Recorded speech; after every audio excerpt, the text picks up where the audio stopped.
And welcome back to the Daily Dribble podcast, guys. As always, I'm your host, Nick Zammit, and I'm absolutely delighted to be here once again with you guys, breaking down another massive week of NBA action. Now, it's the first official week since the season concluded, with the Boston Celtics being crowned champions. What a week it's been, though. There has been no let up from the NBA. A multitude of trades have gone down across the week, as well as the NBA draft that's taken place over the course of the last 2 days. A lot to come out of that one. So I'm absolutely stoked, as I said, to be here once again. Big episode in store. Before we get into it, though, big shout out to both the Stadium Scene and The Cover. Both those networks continuing to showcase all of my work here at the Daily Dribble, as well as a whole host of other content creators in and around Australia, New Zealand, the US, and Canada. So very appreciative of all their continued support of me here.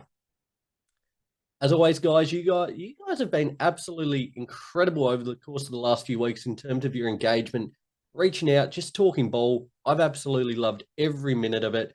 So be sure to keep it coming. Stay up to date with all the socials, Instagram, Facebook, YouTube, Twitter, and TikTok to get the latest news from around the league, as well as dropping all your thoughts on the show. I've had a blast engaging with all you guys. There was a lot of interesting comments coming out of the draft, which I'll get into momentarily. But certainly enjoyed keeping up to date with all those conversations from you guys who tune into the show. Alrighty, let's not stand on ceremony any longer.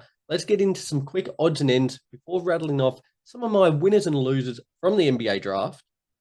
And I'll start first and foremost with the news that the Celtics are set to offer Derek White a pretty hefty extension. Now, it'd be a 4-year, $121 million contract extension plus incentives. Now, from all reports, that's an average of $31.5 million a season. That is big, big money there for Derek White. League sources are saying that the Celtics are going to have to offer every cent of this deal if they want to keep him from testing free agency. Now, he averaged 15 points, 4 rebounds, 5 assists, whilst going at nearly 40% from 3 this season. He was on just under 17 million for this season.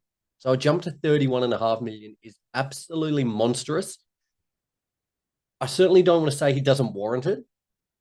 That being said, I think it's a little bit of an overpay. I think somewhere in the vicinity of 25 to 27 million would have probably been more appropriate. It would have been a little bit more of a palatable number. But that being said, you've just won a title. He was a key cog in their success this season. So I think you kind of pay him what he's worth. You pay him the money, you keep that core intact, you bring the band back together, and you hopefully go for back-to-back titles. So Derek White, big payday inbound. On the coaching front, the Cavs are set to hire Kenny Atkinson, the former Golden State Warriors assistant coach, as their next head coach. Now, the contract's expected to be finalized in the coming days, but a really good get there, formerly with the Nets as well, Kenny Atkinson. Real optimism and confident that off the back of this as well, the Cavs are set to reach an extension for Donovan Mitchell there.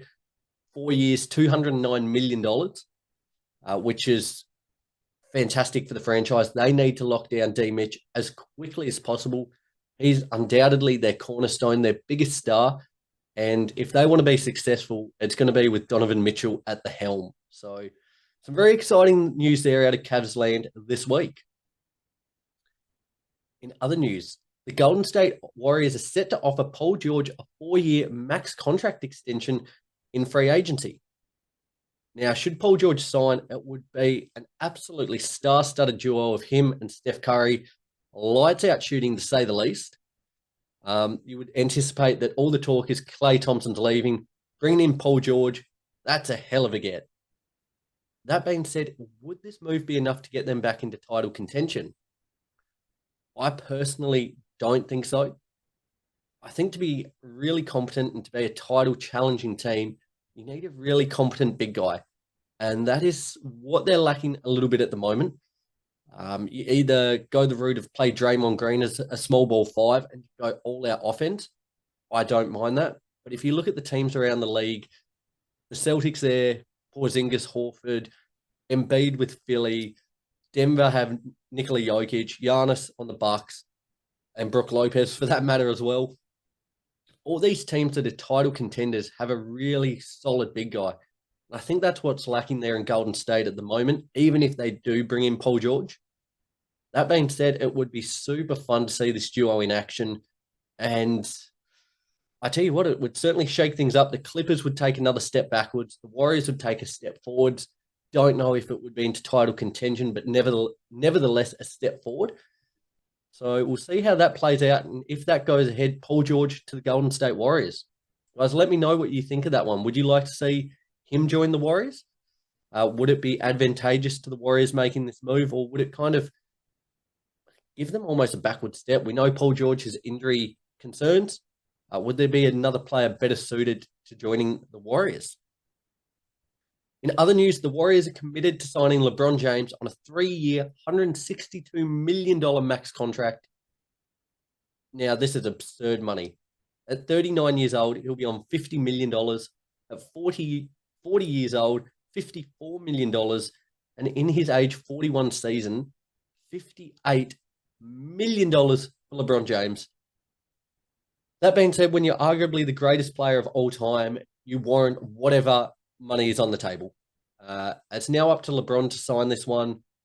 With the signing of JJ Redick as their new head coach, I think this will certainly help sway LeBron, not to mention the fact that earlier today, I'm recording this one on Friday here in Tasmania, earlier today, Bronny James was picked up by the LA Lakers, will become the first father-son duo in NBA history should LeBron sign that contract with the Lakers, which seems imminent now. But that is a hell of a lot of money for the King. $58 million for a 41-year-old LeBron. And I tell you what, he's worth every damn penny. Okay, guys, let's push ahead to a couple of trades here. Firstly, a deal that went down the other day centered around the Brooklyn Nets and the Houston Rockets trading draft assets. It was essentially done to enable Brooklyn to tank the next few seasons away, whilst for the Rockets, it helped them acquire some picks to make a big play towards KD. Now, there's been a lot of talk and rumors and speculation over the course of the last few days that the Rockets are in win-now mode, targeting Jimmy Butler and Kevin Durant, namely. That being said, reports have come out saying there's a 0%, and I mean 0% chance that KD will move on from the Suns this offseason. That being said, the Suns could potentially look to move on next season, and you would anticipate the Rockets will probably be one of the teams best poised to make a big splash for him should that eventuate. The Mavs, likewise, another team there that's also been rumoured in the KD sweepstakes, but at the point of speaking, it doesn't look like anything will eventuate there, with the Suns pretty content on holding on to KD.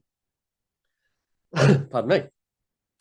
In other trade news, the Blazers are set to receive Deni Avdija from the Washington Wizards, whilst the Wizards will get in return Malcolm Brogdon, the 14th pick in this year's draft, which they selected Colton Carrington with, a 2029 first-round pick, and 2 future second-round picks. Now, Deni Avdija fits a lot better with Portland's timeline. He links up with that young core of Anthony Simons, Scoot Henderson, Shadon Sharp. I wouldn't say a breakout season last year, but he really elevated his game, became a competent player within the league once again when it was almost looking as if he had become a bust. Averaged 15 points, 7 rebounds, 4 assists last season. I think it's a really tidy pickup there for the Blazers. For the Wizards, I anticipate this move, they'll move Brogdon on, and again, just solidifies that they're in total rebuild mode, which is understandable given the stock they have at their disposal at the moment. But I'll no doubt talk a little bit more about the Wizards a little bit later on. In other trade news, the Kings received Jaden McDaniels from the Raptors. In exchange, the Raptors received Davion Mitchell, Sasha Vezenkov, and the 45th pick in this year's draft, which they selected Jamal Sheed with. Now, despite a pretty poor season, you'd say, Jaden McDaniels, I think, is an invaluable pickup there for the Kings. We know the Kings are purely centered around offense, but bringing in someone who's a more defensive-minded player in McDaniels, I think will give a little bit more balance to their team. It's fantastic being the team that wants to score 140 points on any given night. But if they want to be a legitimate threat, a legitimate playoff, not only contender, but kind of force, they need to balance their roster up. And bringing in McDaniels will certainly help within that. The Kings had too many guards as it was, so offloading Mitchell, bit of a no-brainer. Someone had to go, and he was probably the most likely candidate. Whilst in the offseason, you know, McDaniels, for as great as he is defensively, offensively has been the part of his game he's really, really struggled with. And I'm sure he's in the right place. They're in Sacramento during the offseason. They'll certainly hope to hone in some of his skills and refine his game a little bit more, make him a real competent two-way player. Another piece of trade news here, the final trade I have, is arguably the biggest. The New York Knicks received Mikal Bridges and a 2026 second-round pick, whilst the Nets received Bojan Bogdanovic, 4 unprotected first-round picks, a 2025 protected first-round pick, 2028 pick swap, and a 2025 second-round pick. Wow. The Knicks just continue to go deeper into the Villanova National Championship roster there, bringing Bridges in to join his former teammates and friends, for that matter, in Jalen Brunson, Josh Hart, and Dante DiVincenzo. This is a super strong roster that they've been able to assemble now in New York. They've given up a boatload to secure Bridges. None of the picks are projecting to be that great at the point in time, but it's still a huge amount to give up. I think for the Nets, this kind of just solidifies again that they're a team that's in full rebuild mode, going to be happy to tank the next couple of seasons away. Getting those 5 first-round picks isn't too bad at all. Too bad a return for a player who's not fitting within their timelines, and to be honest, isn't a bona fide superstar. That is a very big hole and something you'd expect for a superstar player. Bridges isn't that guy. So the Nets would absolutely be delighted with that hole. For the Knicks, again, another team that's essentially in win-now mode. They made huge strides this season, and bringing in someone of the caliber of Bridges just helps take them to the next level. You know, as I said, Brunson, Josh Hart, Dante DiVincenzo, Bridges now, Julius Randle, Hartenstein if he stays, Mitchell Robinson, OG Anunoby. That is a very, very talented roster and a team that should go pretty deep, you would imagine, into the postseason next year. Off the back of that as well, OG Anunoby has been a name that's come up over the last week or so. Would he stay? Would he go? The Knicks are set to offer him a 5-year, $212 million contract extension to return. That's a lot of money. That is a lot of money. They were certainly a better team when he was playing, but damn. Whoa. He averaged 14 points, 4.5 rebounds, 1 block, and 1.7 steals per game last season after crossing over from the Raptors there. Offers a lot to the Knicks, but if you're averaging $42.5 million per season, he's going to have to step up in a big way to warrant that type of money. If he does elevate his game, and with the roster that's assembled, though, I have no doubt that the Knicks will go deep into next season, and I certainly hope they do. The league, when Madison Square Garden is rocking, it's the same with Boston, it's the same with the Lakers. When these heavy hitters are rolling, the league is so much more exciting. Guys, there you have it. There's odds and ends. Let's push ahead to a quick recap on the draft. Daily Dribble. Beautiful. So, the NBA draft took place here across Thursday and Friday, Australian time. Just on that, digress slightly. Just want to shout out all the listeners around the world. Now, I was just kind of having a look at the analytics over the week. You know, the countries we've expanded into here, Canada, US, all around the world, you know, there's some real exciting places that are tuning into the show, and that just brings the biggest smile to my face. So I really appreciate you guys tuning in and week out. It's awesome. I'd love... Now, if you've got any friends in some far, absurd countries, get them to tune into the show. I would love to see some of them pop up in the analytics and see how wild we can get with it all. Okay, let's recap the draft, guys. What I'm going to do here is rattle through, I guess, the top 10 and where they wound up, and then just get into some winners and losers off the back of that. Okay, here we go. Some fun names within this. With the number 1 overall pick The Hawks selected Zachir Reicher, the French phenom there, who's coming in, really exciting player. I think got overs a little bit, which I'll get into momentarily. The Wizards selected at number 2, Alexander Sarr. With the third pick, the Rockets went with Reed Shepherd. The Spurs at number 4 took Stephen Castle. The Pistons at 5 took Ron Holland. At number 6, Tidiane Saloon went to the Hornets. At number 7, the Blazers, should I say, went with Donovan Clingan. At number 8, the Wolves selected Rob Dillingham. Number 9, the Grizzlies went Zach Edey, the 7-foot center there out of Purdue. Again, you could suggest got overs here, but a lot of upside. If his game can click, very exciting player there. And number 10, the Kings selected Cody Williams. Now, as I mentioned, as the draft was only today and yesterday, haven't had too much time to actually process everything that's gone down, kind of give my, some real deep takes on how it's all played out. As I said, we'll just give some very quick winners and losers, and we'll get into some more analysis of these players in the lead up to next season, which will certainly be exciting. But in the meantime, let's start with a couple of quick winners and losers. I'm giving a winner to the Wizards here. Now, I'm including this as part of their winner kind of campaign. I think offloading Denny Advia was well done. What they got back in return was fantastic. They already had some really big wins in Koulibaly and Kuzma there, who kind of fill that role. Getting back the assets they did for Advia there, I think was well done. Pardon me. I personally think Alexander Sarr is probably the pick of this year's class. From what I've seen, got to see him probably more than a lot of people this season, just due to his time in the NBL with the Perth Wildcats. I think he's going to offer a really big presence on both ends of the court from the word go. So I'm giving them a winner just off the back of those two pieces of news there. On the loser front, I'm going to go... It pains me to do it. I'm going to go the Atlanta Hawks. Not a big loser, but just as a little one.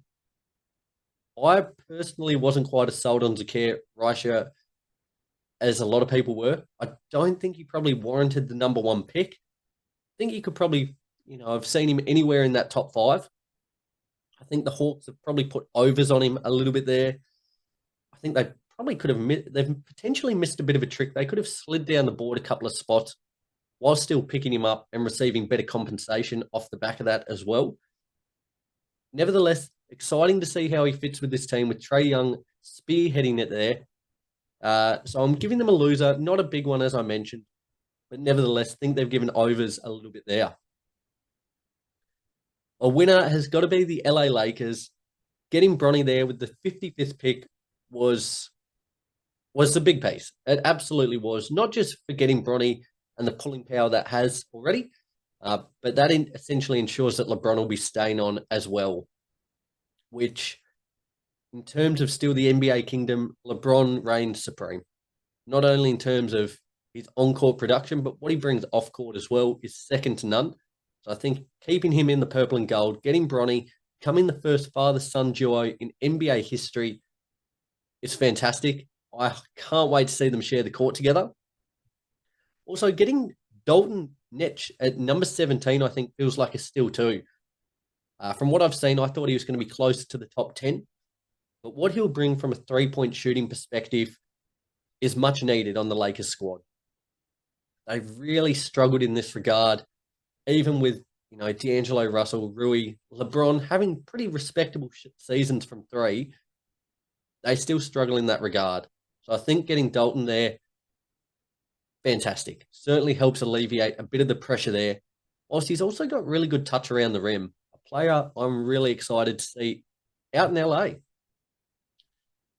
And finally, as a loser, I've gone the Detroit Pistons. Mentioned, was it last week or the week prior, that they're just a team in disarray at the moment. Moving on from Monty Williams, I've given them a loser from a draft perspective. I think picking Ron Holland at number 5 is solid. But what he lacks is shooting. And what did Detroit lack at the moment? Shooting. The Pistons already have plenty of wings who struggle to shoot the ball. By adding Holland, it just adds another. Jalen Duren, who can play center, so it's not as big of a concern. Sir Thompson, Jaden Ivey, these are all players that struggle in that regard, shooting the ball. It's just going to make for a really congested lane there. And Cade Cunningham, not the best outside shooter. What he does so well is slithering into the paint and attacking the rim. With the way their roster's constructed at the moment, they really lack a lot of perimeter shooting, and picking up Holland certainly doesn't aid in that regard. Whoever comes into this head coaching job is going to have a lot of work on their hands. I certainly hope they can start to turn things around, because at the moment it's just getting laughable there in Detroit. But I have given them a loser based on that selection there. That being said, across the NBA draft as a whole, I think most teams would be pretty content with how it all played out. I don't think there were too many poor selections. Most teams got what they wanted. Everyone. It was pretty. It wasn't the most star-studded NBA class in recent memory, but a lot of really serviceable pieces that I think will be able to come in and make a bit of an impact from the word go there. That being said, as I mentioned, guys, because it has only just played out, the NBA draft, I'm hoping to do a little bit more on this over the course of the next few weeks and next month or two about some of these prospects before they come into the league. But certainly, look forward to touching on the new breed very, very soon. Guys, there you have it. There wraps up another massive episode of the Daily Dribble podcast. Can't thank you guys enough for continuing to tune in week in and week out. As I said last week, despite the season now officially being over, the news is coming thick and fast, especially with free agency and everything that entails. I'll be sure to keep you up to date with all the latest news and fallout from everything around the league. So be sure to stay up to date with all the socials, Instagram, Facebook, YouTube, Twitter, and TikTok. Ensure you get all that news as soon as it drops. Guys, that's it for this week. Thank you once again. Have a tremendous week. And I can't wait to speak to you all again next week.